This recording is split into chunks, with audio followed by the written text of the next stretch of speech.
Hey, you're my baby. You're my baby.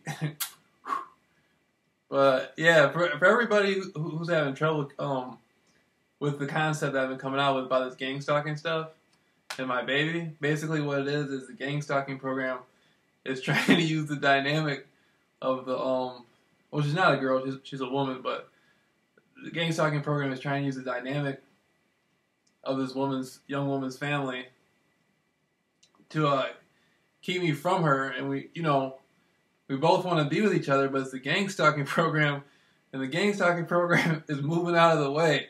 Is moving out of the way. I'm sorry, John Wayne. That's my baby, though, man. I gotta have my baby. They're gonna have to move camp beyond the gander somewhere, But man, red hair, blue eyes, everything is beautiful about you. Everything is beautiful about this. Not even a woman, she's like an angel, man. And baby boy, and this program, I don't know what it is about the program, but they have never been able to come in between me and her, or if you're this her watching is me and you, but the program can't do it. I've seen the program break people down. I've seen it. I've seen how the program can break people down. My baby, man, it just can't break her down and do what they want her to do to go against me. And then last few weeks, I've been like, I was talking to a lot of different females, and I noticed she, you're watching this, I noticed she just didn't want, she just, the way me and her just extremely deeply connected, and I just know it's through our hearts, man. We're just deeply connected. I can just tell, I can just read her easily, and I can see that she wants to make something happen, but we just can't do it because of the current situation, so we're just gonna have to grind it out. No matter what. No matter what. My baby is gonna have to grind it out, man. I can't talk to her, I can't talk to her, so we're just gonna have to grind it out however we can until I can talk to her. Till I can see her, till she can come outside and talk. So, I put everything on stop. I put everything on stop for you. Everything. You're number one no matter what. So, everything. If I went through all I went through for Jim Jones and the CIA, and all I went through to go out and pass out flyers and walk down old roads at 3 a.m. with cars fainting at me like they're going to hit me and kill. If I did all that, over all that, I know I can go that extra million miles for my baby, man. God. Boy. I didn't know what love was until she came along. That's for sure. But it is what it is, though, man. Let's say, so this gang stalking stuff. One thing I noticed is gang stalking just momentary. Like there's things you go through. Like with gang stalking, I heard clicking on my phone, and then after a while, I'm just like, so what? And now it doesn't bother me at all. There's different types of things you go through, like the headlights on the cars. That used to bother me when it first started, then it became kind of cool, and it didn't happen. I'm at the last phase, man, I fucking beat the program, but now I gotta have my baby, and so I guess the program is a part of me having my fucking baby, man. I gotta have you. And so that's what it is, and man, every time I get close to this female, man,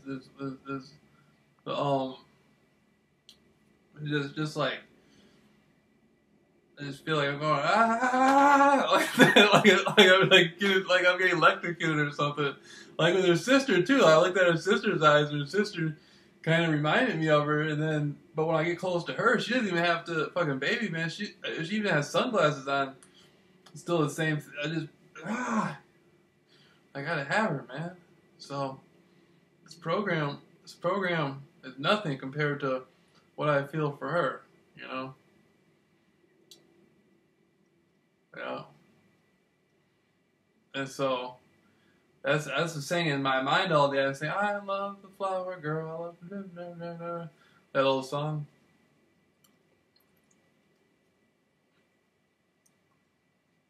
Yup.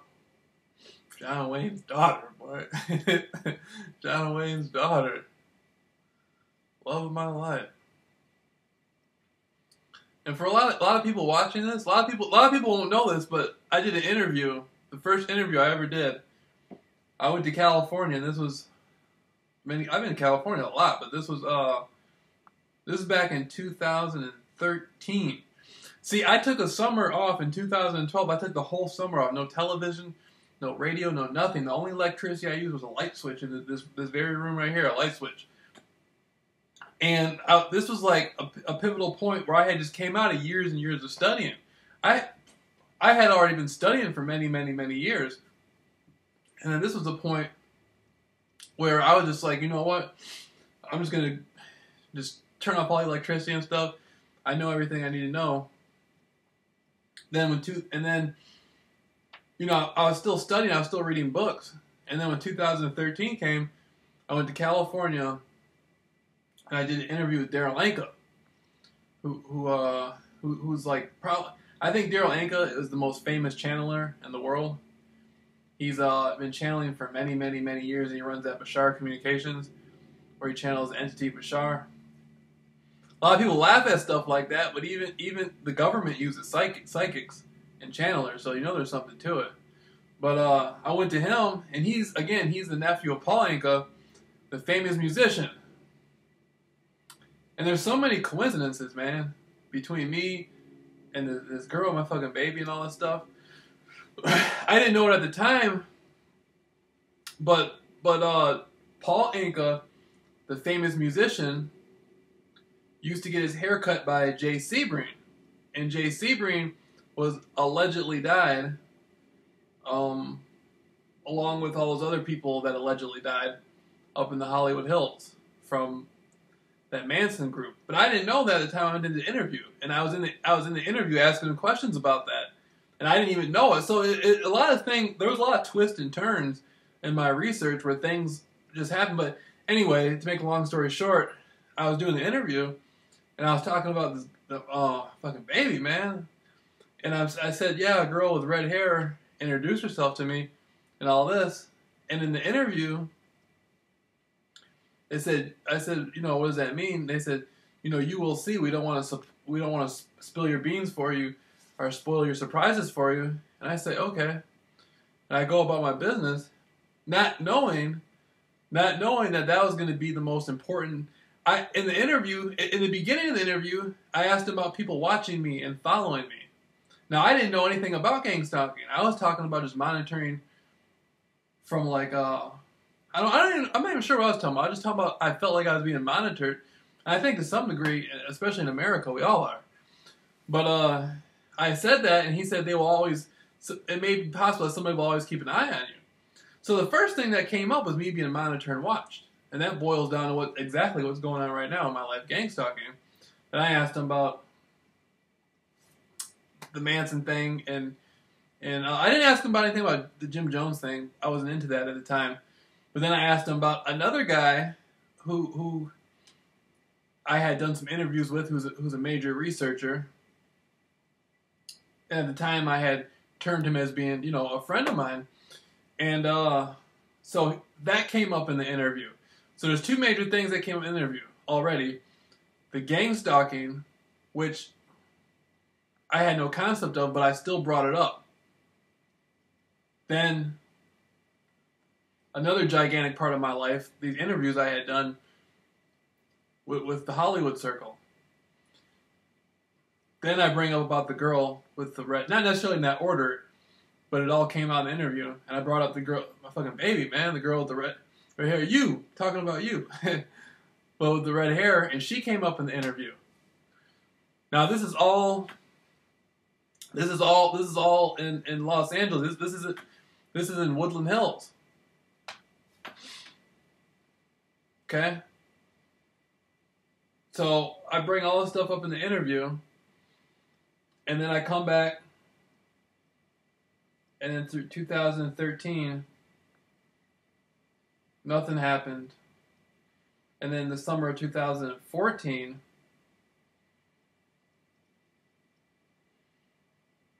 I ended up coming across a couple times.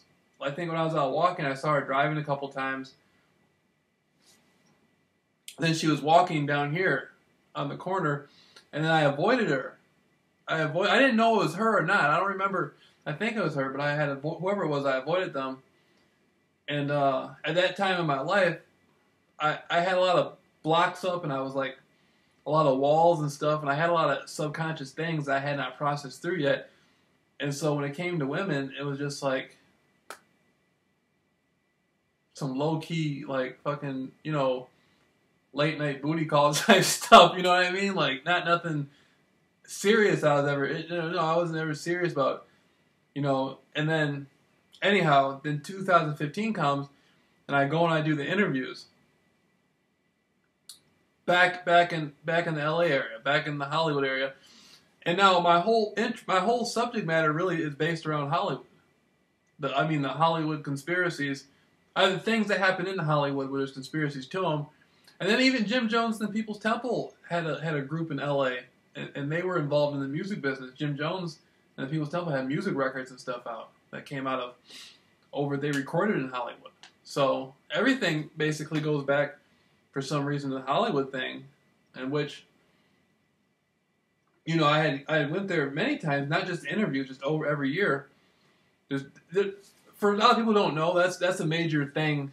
Los Angeles is huge on like alternative research and weird stuff, like UFO research and stuff like that. A lot of people into that stuff out there. And so, anyhow, I ended up coming back from doing the interviews, and then the gang stalking stuff, I go on the internet, I start running my mouth more and more, and the gang stalking stuff starts.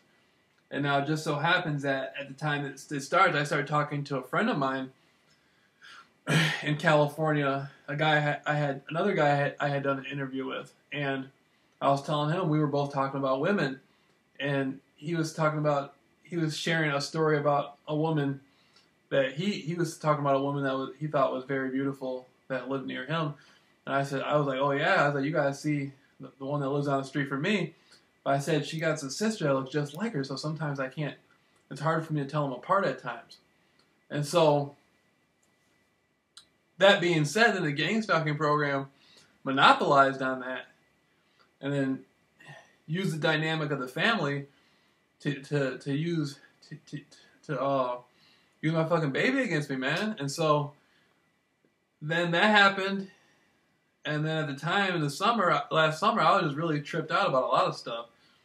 And so it led up to a lot of negative things I had said about a lot of different things, and a lot of different people, which I don't, now looking back on it, I don't feel that I was speaking from my heart when I said that stuff. I feel that I don't know what was going on with me. I was extremely aggravated and agitated about a lot of things, and it just came out.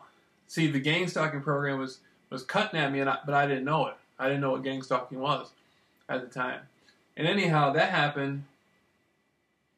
Then the winter came, and I had beat a life death already with the top secret societies in the world.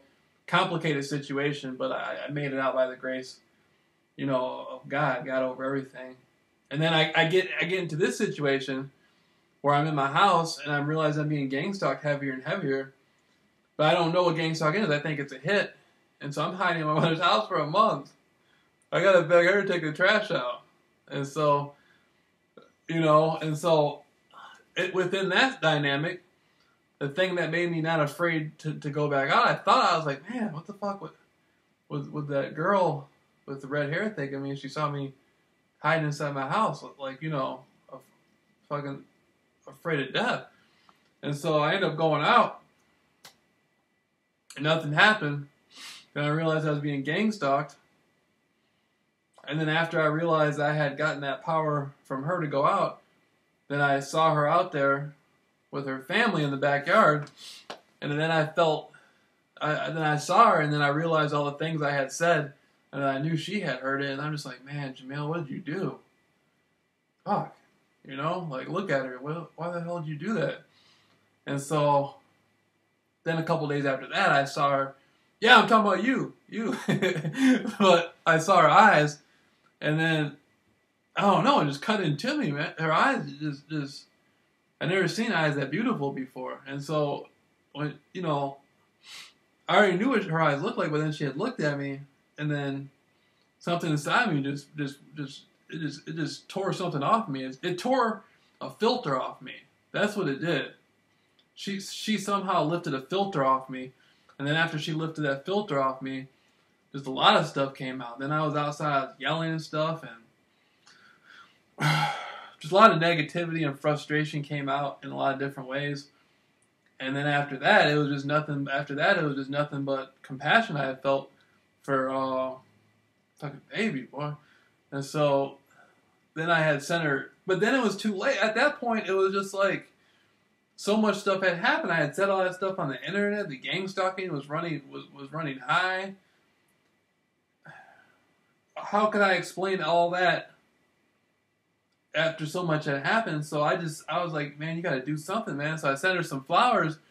What did I say? I can't remember. The first. I had sent her flowers. I had sent her like 2 things of flowers, and then the second time I sent her 1 thing of flowers. But what did I say? Hold up. Oh yeah, I remember one card said, "Please don't hate me. I love everything about you. I just want you to be happy." That's what one of them said. The other one said, what did it say? "I'm sorry I hurt you. I did not understand what was happening." Something. And then I always put "Love JR" at the end. Probably named JAMEEL RAWLS. And so, because that's what I had conveyed to most people. That message JR. So, for JAMEEL RAWLS. And so, that's what I went by. But, and so the third time I had sent her flowers, they had, well, that was the second time, but it was 3 things of flowers. Then there was a teddy bear and some candy and stuff.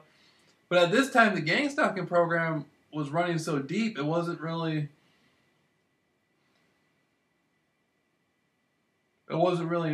nothing, you know.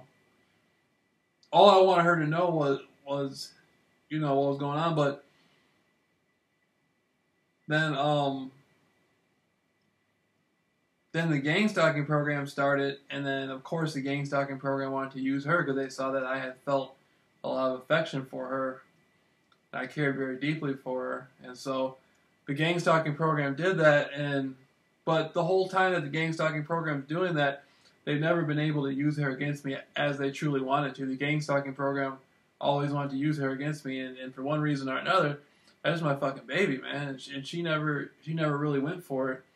And so now I'm at the point now where it's like I gotta have my baby, man. After all this stuff we went through, and you know, gang stalking program to me is obsolete. I know for the family, it's still, you know, they're still running on that. But man, I love her, man. Fucking baby, I love you. If you're watching this, so I got even asked my neighbor, the homie. He heard me out there yelling to her. I was yelling to her that I love her. This is 2016. People don't do that stuff anymore. I took it back. I took it back to like the fucking 1920s. I took it back to the 1850s. You know what I mean? Where you profess your love properly, you know. I took it back to a time before time, you know? Fuck that, that's my fucking baby, boy. I gotta go that distance. And so, you know, that's why I left flowers out there and stuff. When the program through the family had detectives come over here, so then I said, damn it, I can't send her flowers. So I said, now we gotta leave them outside. The first time I left them out there, second time I left them with a poster board for Easter for and all that stuff. Fucking baby, boy. And so, now, man, then I went to Phoenix. I came back from Phoenix. I'm just like, all right, Jameel, that's, you know, it's over, it's over. But she showed me in every way that she didn't want to be with anybody else, but at the same time, she wanted to be with me, then at the same time, she wouldn't do what the gang stalking program wanted her to do. So I just, at this point, somehow, me and you are going to have to grind this out. Me and her, you know. I care deeply for you. I love you. I don't know how you feel about me, but you feel strong enough about me for us to somehow, for you not to do what they want you to do, but at the same time, we want to be with, you know, so we're going to have to, help me, John Wayne. Help me, John. Her father's John Wayne. That's John Wayne, boy.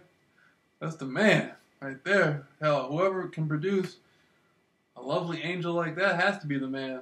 Fuck. So, you know, he got me beat. But, so that's that, man. That's that. And you can't, see, the family can't blame me, man, because the mother was walking up to me and wanted me to look in her eyes and all this stuff. The mother has the same eyes as the daughter, so I don't know how you guys, I don't know how you guys can just say, JR's, you know, JR's over there doing something or whatever, because you guys are the ones, you guys are the ones wearing all these different colored shirts and stuff, and I got again, got to look in the mother's eyes and the sister's eyes and all that stuff, man, and the brother's eyes, and when he laughs, he reminds me a lot of her, you know? I love him too, man, their brother in the red truck. That's my dog, man. But, I gotta have my baby, man. You know? That's all there is to it. That's just what it is. I gotta have my baby, man. Are you? If you're watching. So, I don't know how this is gonna work. I don't know how this is gonna work. I don't know how the father, I don't know how he,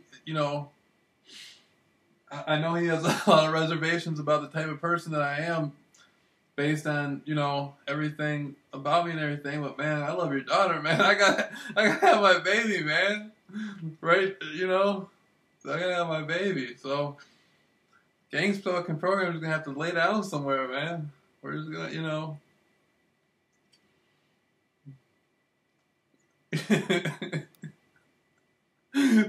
that's all that is. That's all that is. That's what it is. That's what it is.